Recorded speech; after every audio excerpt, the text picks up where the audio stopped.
Hi everyone, आशा करती हूँ आप सभी बिल्कुल ठीक होंगे। आप सभी का स्वागत है आपके अपने चैनल टॉपर्स टारगेट पर। मैथ में क्लास 12th के लिए प्रोबेबिलिटी चैप्टर की सीरीज शुरू हुई थी, जिसमें हम एक्सरसाइज 13.1 को कंप्लीट करा चुके हैं, साथ में उसके बेसिक कॉन्सेप्ट को भी कराया हुआ है। तो इस सीरीज में लगभग एक प्रश्नावली पूरी हो चुकी है और आप सभी जानते हैं कि ये जो चैप्टर है इसके सभी जो एक्सरसाइज हैं काफी लेंथी है, यानी सवालों की संख्या ज्यादा मात्रा में है और एग्जाम में ज्यादा नंबर में भी पूछे जाते हैं। तो ये चैप्टर कुल मिला के महत्वपूर्ण है, आखिरी चैप्टर भी है, इंटरेस्टिंग भी है।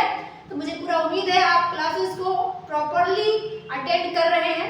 आज उसी क्रम में आज हम क्या पढ़ेंगे, प्रोबेबिलिटी में बेसिक कॉन्सेप्ट को जानेंगे एक्सरसाइज 13.2 के लिए। मैं कभी भी सिर्फ सवाल नहीं कराती, मैं हमेशा आपको पहले उसके बेसिक कॉन्सेप्ट को समझाती हूँ। सवालों के पीछे जो फार्मूले आप यूज करते हैं वो कैसे आए या उनको याद करने के तरीके क्या हैं उनको पहले समझाती हूँ, फिर सवाल आपको लगाना सिखाती हूँ। क्योंकि सवाल लगाना कोई बहुत बड़ी बात है नहीं। आपको फार्मूला कैसे आया, आप उस फार्मूले का प्रयोग क्यों कर रहे हैं, जब तक आपको इन सवालों का जवाब आपके पास ना हो। तो इसीलिए आज हम एक्सरसाइज 13.2 के लिए बेसिक कॉन्सेप्ट में जो भी फार्मूला या जो भी नियम यूज होगा उस पर चर्चा करेंगे। छोटी सी क्लास है, बहुत लंबी क्लास नहीं होगी आज की, तो इसमें पूरा जानेंगे। उसके बाद उदाहरण को करेंगे, इसके बाद हम अगली क्लास में एक्सरसाइज 13.2 की तरफ बढ़ जाएंगे। आइए चलते हैं, आगे बढ़े। और अगर आप अभी तक चैनल को सब्सक्राइब नहीं किए हैं तो चैनल को जरूर सब्सक्राइब कर लीजिएगा और बेल आइकन को प्रेस करना मत भूलिएगा, ताकि आपको हर वीडियो का नोटिफिकेशन टाइमली मिलता रहे। आइए जाने कि एक्सरसाइज 13.2 में हम किन किन चीजों का यूज करेंगे, किन किन फार्मूलों को यूज करेंगे। आज का जो हमारा लेक्चर है 2 पॉइंट्स पर केंद्रित रहेगा। कौन कौन सा पॉइंट है? पहला तो आपका बहुत महत्वपूर्ण है, प्रायिकता का गुणन नियम। पहले हम इस पे चर्चा करेंगे प्रायिकता के गुणन नियम पर। इस पे भी सवाल है बहुत ज्यादा। और आज का जो क्लास का सबसे महत्वपूर्ण पॉइंट है वो है स्वतंत्र घटनाएं। स्वतंत्र घटनाएं यानी कि इंडिपेंडेंट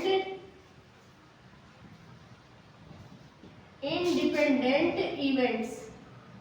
दोनों ही पॉइंट बहुत महत्वपूर्ण है अगली प्रश्नावली को करने के लिए और बहुत आसान है, नई चीजें नहीं है इसमें। जो भी आपने पिछले एक्सरसाइज में फार्मूला पढ़ा है उसी में थोड़ा सा बदलाव करने हैं, बाकी ये चीजें भी वही है। ठीक है, तो हम पढ़ेंगे प्रायिकता का गुणन नियम और स्वतंत्र घटनाएं क्या होता है और इसके एक उदाहरण भी देखेंगे। उसके बाद अगली क्लास में एक्सरसाइज। तो सबसे पहले हम हेडिंग डालेंगे प्रायिकता का गुणन नियम। तो पहले हम चर्चा करेंगे प्रायिकता के गुणन नियम पर। प्रायिकता का गुणन नियम क्या है? कोई नई चीजें नहीं है, जो पुराना फार्मूला आपने पढ़ा है वही है। पुराना मतलब क्या? हमने अभी पिछले प्रश्नावली के लिए किस फार्मूले का प्रयोग किया? सप्रतिबंध प्रायिकता का, कंडीशनल प्रोबेबिलिटी का। याद है आपको? आपने क्या फार्मूला यूज किया था? अगर मान लीजिए दो इवेंट है ए और बी, दो घटनाएं हैं तथा ए घटित हो चुकी हो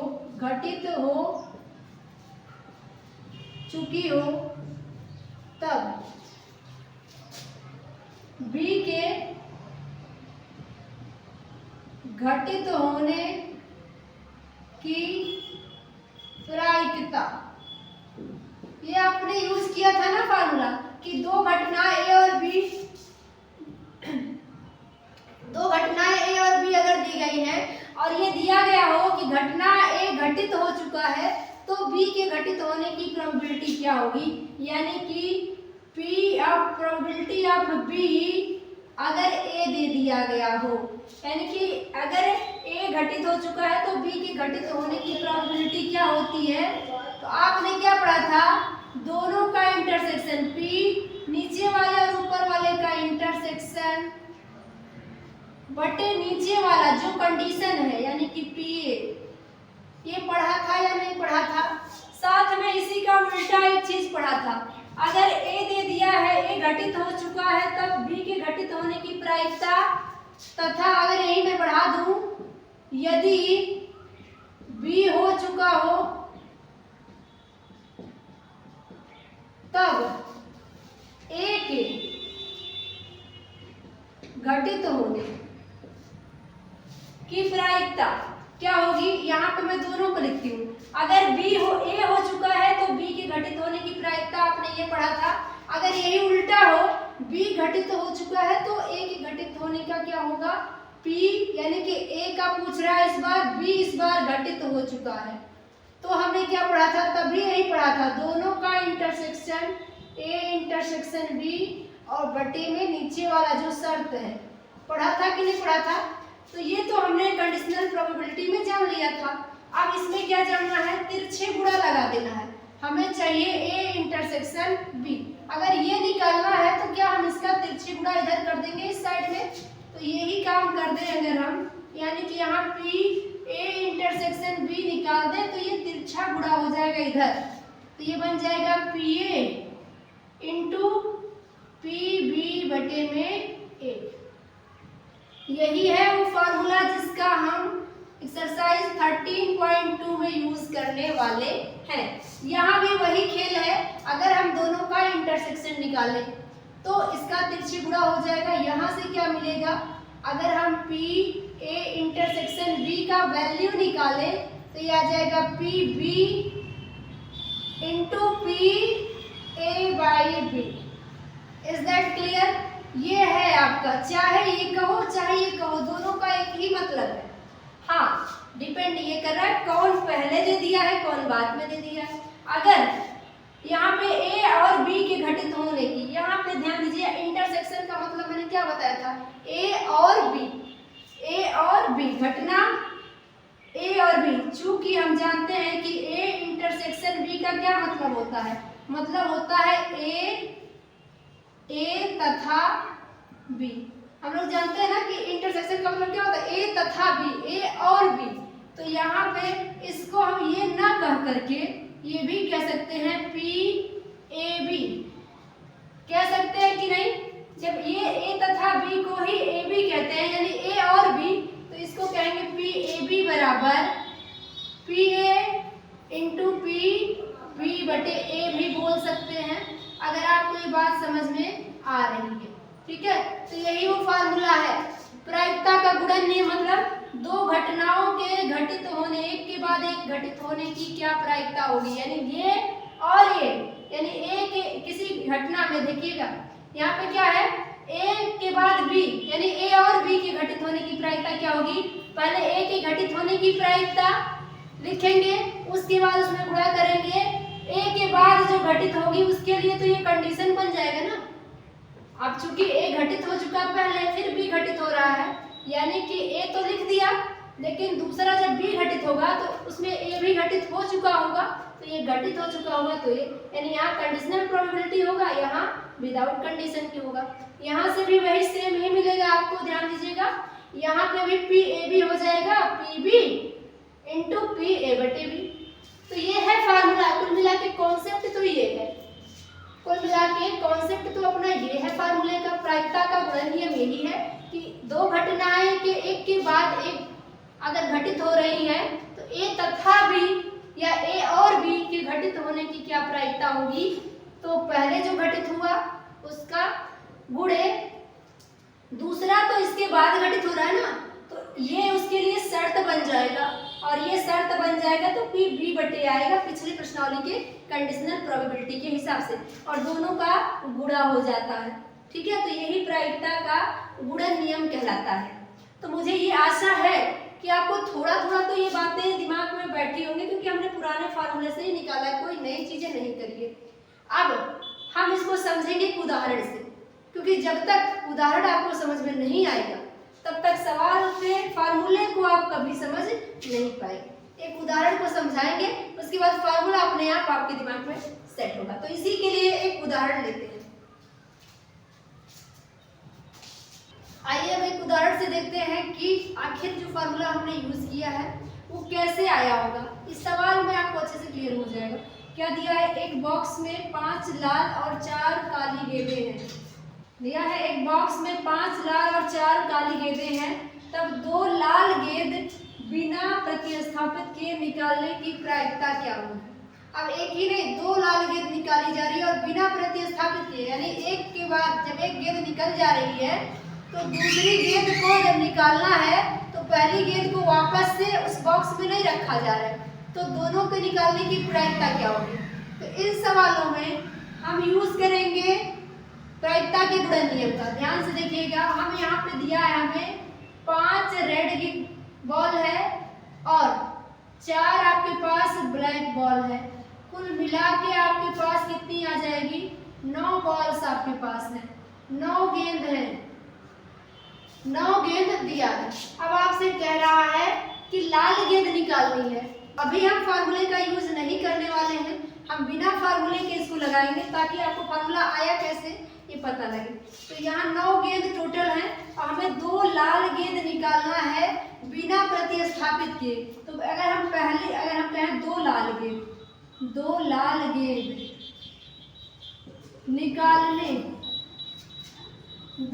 गेंद निकालने की प्रायिकता एक्चुअल में क्या होगी, ध्यान से समझिएगा।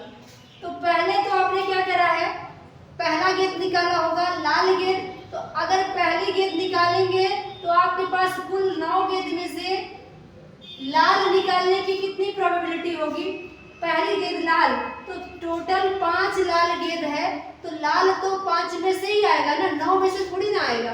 तो यहाँ पे 5 लाल में से 5 ही हो सकता है और टोटल गेंद कितने थे, 9, तो 5/9 हो जाएगा किसके लिए, पहली लाल गेंद के लिए।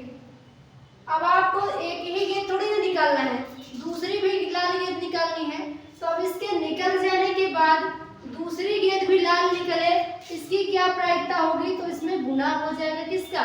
अब चूंकि लाल गेंद ही निकालना है तो अब लाल गेंद कितनी थी, 5 थी, एक तो आप निकाल चुके हो ना, तो वो गेंद वापस से थोड़ा रखा नहीं है, तो अब लाल गेंद आपके पास कितना बच गया, 4। और कुल गेंद में से भी तो एक गेंद अब कम हो चुका है ना, कुल गेंद में से एक गेंद कम हो चुका है, तो 9 में से आपके पास अब केवल 8 गेंद बचेगा। अब दोनों के निकलने की प्रायिकता यहाँ पे क्या मिल रही है आपको, ये क्या मिली, आप इसका गुणा कर देंगे, ये आपका आंसर आ जाएगा, ये आपका 1/2 हो जाएगा और हो जाएगा 5/18, इस प्रश्न का सही आंसर हो जाएगा। तो यहाँ आंसर का मसला नहीं है, मामला तो ये है ये समझने का कि ये गुणा क्यों हुआ, ये गुणा कैसे हुआ। तो पहला निकला, ये आया, दूसरे के लिए जब दूसरा गेंद मैंने निकाला तो क्या अभी भी वही चीजें रही, उसके लिए भी नहीं रही, उसके लिए अब इस शर्त का इसके हिसाब से इसके मान बदल गए, यानी कि ये तो पहले बिना शर्त के था लेकिन ये इस शर्त की वजह से चेंज हो गया, तो यहाँ कंडीशनल प्रोबेबिलिटी वाला इसीलिए तो लगा था। अब इसी को अगर मैं लैंग्वेज में लिखती, तो मैं यहाँ पे इसी को लैंग्वेज में लिख कर आपको बताऊं, तो पहली गेंद लाल हो, पहले लाल को अगर हम पहली लाल गेंद को हम किससे, लाल को ए से दर्शा रहे हैं, तो हम पहली गेंद यानी PA के निकालने की प्रोबेबिलिटी कितनी लिखते, आपका 5/9 होता।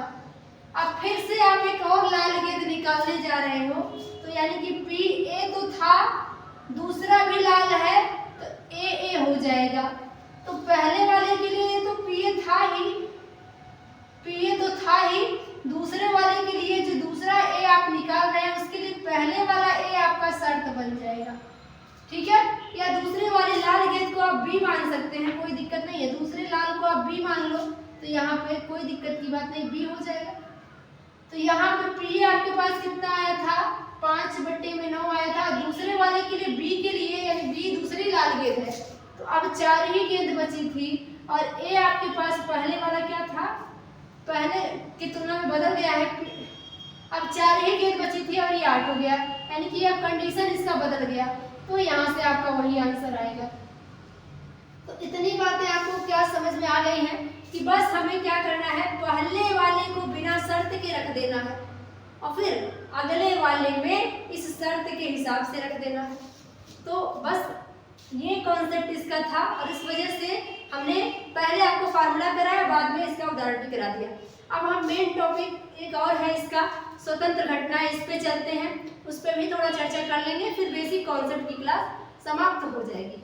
आइए बढ़ते हैं अगले पॉइंट पे। अगला पॉइंट है स्वतंत्र घटनाएं, इंडिपेंडेंट इवेंट्स। इसके फार्मूले पे चलें उससे पहले एक उदाहरण मैं आपको कराऊंगी, और उदाहरण के बाद फार्मूला मुझे बताने की जरूरत ही नहीं रह जाएगी, आप समझ जाएंगे अच्छे से। यहाँ मैं दो तरीके से एक स्टेटमेंट लिखती हूँ। एक पासा उछाला गया, एक पासा उछाला गया, उछाला गया, एक पासा उछाला गया। अब यहाँ पे एक पासा जब भी उछलेगा तो आप जानते हैं प्रतिदर्श समष्टि आपके पास क्या निकल के आएगा। एक पासा जब उछलता है तो 1 2 3 4 5 और 6 में से कोई भी आ सकते हैं। अब मान लीजिए आपको एक घटना ए दे दिया है, ए दिया है आपको कि सम संख्या आता है, पासे पर सम संख्या आना, संख्या आना। तो फिर ए के अंदर क्या आएगा? अगर ए में केवल सम संख्या आ रही है तो 2 आ सकता है, 4 और 6 आ सकता है। इसी तरह मान लीजिए एक और घटना बी दे रखा है और ये क्या दे दे? विषम संख्या आना, विषम संख्या आना, विषम संख्या का आना। तो बी में क्या आ जाएगा? बी में आपके पास 1 आएगा, 3 आएगा और 5 आ जाएगा। अगर ये चीजें दी है, पासा उछला, ए दिया है कि सम संख्या आना और बी दिया है कि विषम संख्या आना। अब मैं यहाँ कहूँ कि यदि ए हो चुका है, यदि ए हो चुका है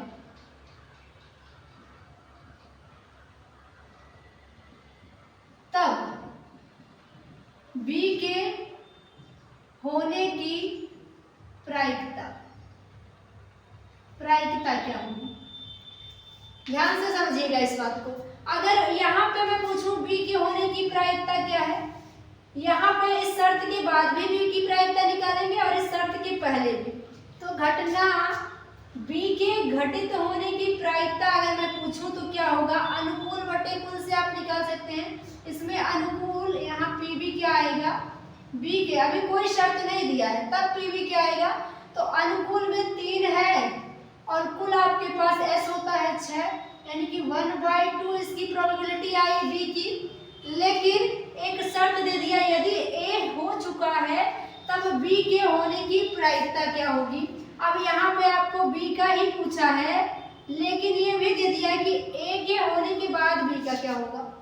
तो अब आप जानते हैं कि जब ए के होने के बाद बी यानी होता है तो पी ए इंटरसेक्शन बी भी निकालते हैं और बटे में पी ए निकालते हैं, क्योंकि ये शर्त वाला आपने कंडीशनल प्रोबेबिलिटी में पढ़ा था।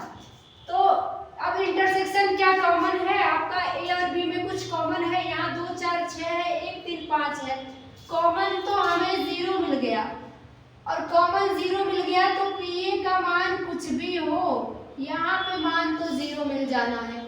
तो यहाँ पे अब बी के घटित होने की प्रायिकता 0 हो गई, जबकि यहाँ पे क्या थी? 1/2 थी। इसी केस को थोड़ा सा पलट देते हैं। यहाँ पर भी एक दूसरा एग्जाम्पल मैं लेती हूँ। यहाँ पे मैं कह दूँ कि एक पासा उछाला जाता है, एक पासा उछाला गया, तो आप जानते हैं कि ऐसा आपके पास होगा 1 2 3 4 5 और 6। अब मान लीजिए ए आपके पास दिया है, यहाँ ई और एफ मान लेते हैं, थोड़ा सा चेंज कर देते हैं, या वही ए और बी ही मान लेते हैं, यहाँ ए और बी ही माने। मान लीजिए यहाँ पे ए आपको क्या दे रखा है? यहाँ ए में दे दिया है सम संख्या, सम संख्या, सम संख्या, सम संख्या आना। सम संख्या आएगा तो ए में कौन कौन आ जाएगा? वही 2, वही 3, वही 4, वही 3 नहीं आएगा, वही 2, वही 4, वही 6 आ जाएगा। और बी में इस बार मैं बी को थोड़ा सा चेंज कर देती हूँ। बी में विषम संख्या ना देके आपको दे दे 3 का गुणज आना, 3 का गुणज आना, 3 का गुणज आना। अब यहाँ देखेंगे बी में अब क्या आ जाएगा? 3 का गुणज कौन कौन है? 3 का गुणज खुद 3 है और 6 है। ठीक है, अब मैं यहाँ पे आपसे पूछूं कि बी की प्रायिकता क्या होगी शर्त से पहले और शर्त के बाद में। तो पहले अगर बी की प्रायिकता पूछे यानी कि पी बी यहीं पे पूछे तो अनुकूल बटे कुल, अनुकूल में 2 है और 6 है तो कितना आएगा, 1/3 आ गया। लेकिन यदि दे दे, यदि A हो चुका हो तब भी के होने की प्रायिकता, अब देखिए केस बदल जाएगा, यानी कि अब PB/A आ जाएगा। यहाँ पे PA इंटरसेक्शन B और बटे PA होता है, फॉर्मूला आपने पढ़ा है। तो अब यहाँ भी B की ही प्रायिकता है, यहाँ भी, लेकिन यहाँ पे शर्त से पहले, यहाँ शर्त से बाद। तो A के हो जाने के बाद B में क्या हुआ, आप देखेंगे दोनों का इंटरसेक्शन क्या है, A और B में कुछ कॉमन है क्या, A और B में इंटरसेक्शन में कॉमन है, तो 3 तो कॉमन नहीं है, 6 कॉमन है, एक अंक कॉमन है, तो इसकी प्रायिकता क्या होगी, 1/कुल बने 6। और PA कितना होगा, अगर A की प्रायिकता निकालें यहाँ से PA, तो क्या आएगा, अनुकूल बटे कुल, यानी 3/6, यहाँ से 1/2, तो यहाँ आप देखेंगे तो 2/6, यानी कि 1/3 ही उत्तर आया, 1/3 ही उत्तर आया।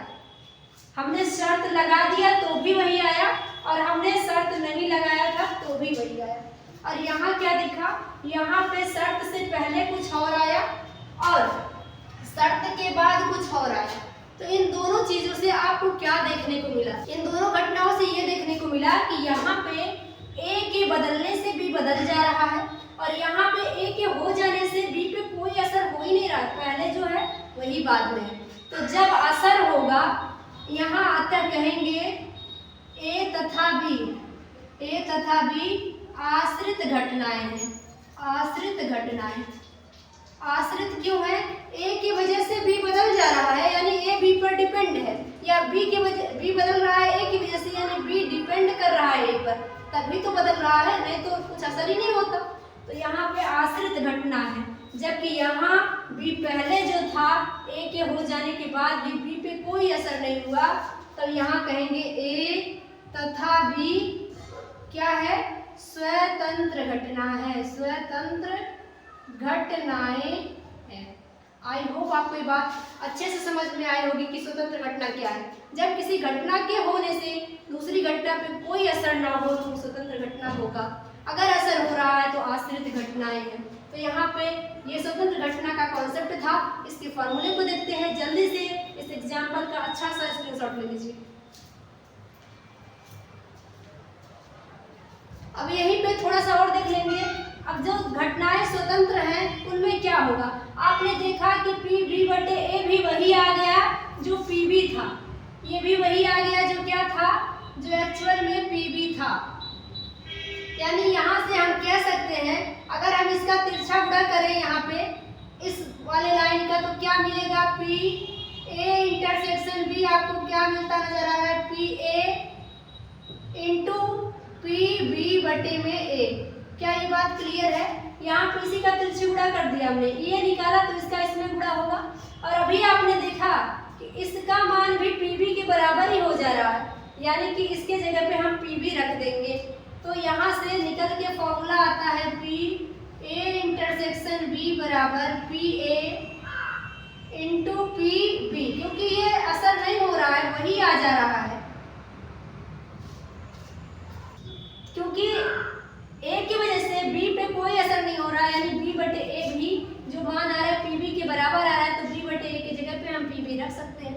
तो यही स्वतंत्र घटना का फॉर्मूला है। जब दो घटनाएं A और B स्वतंत्र होंगी तो A और B के घटित होने की प्रायिकता सीधे पहले की प्रायिकता में दूसरी की प्रायिकता का गुणा कर देंगे, क्योंकि कंडीशन तो इस पे असर होना ही नहीं है, इसके वजह से इस पे असर नहीं होगा, तो सीधे इसकी प्रायिकता और इसकी प्रायिकता का गुणा हो जाएगा। तो ये दो फॉर्मूले हमने किया, स्वतंत्र घटना पे किया और प्रायिकता के गुणन नियम पे किया। ये दोनों ही कॉन्सेप्ट प्रश्नावली 13.2 के लिए बहुत जरूरी था, हमने कर लिया। आई होप आपको समझ में आ गया होगा। तो यहीं तक कॉन्सेप्ट है, अगली क्लास में एक्सरसाइज 13.2 पर हम पढ़ेंगे और इसके जो भी एग्जाम्पल महत्वपूर्ण है उनको भी हम देखेंगे। तो मुझे पूरा उम्मीद है आपको लेक्चर समझ में आया होगा। अगर कोई डाउट रह गया तो कमेंट जरूर कर दीजिएगा, वीडियो पसंद आया तो लाइक कर दीजिएगा। चैनल पे फर्स्ट टाइम विजिट किया है तो चैनल को सब्सक्राइब जरूर कर लीजिएगा। मिलेंगे अगली क्लास में, तब तक अपना ध्यान रखिए। Bye bye, take care, good night.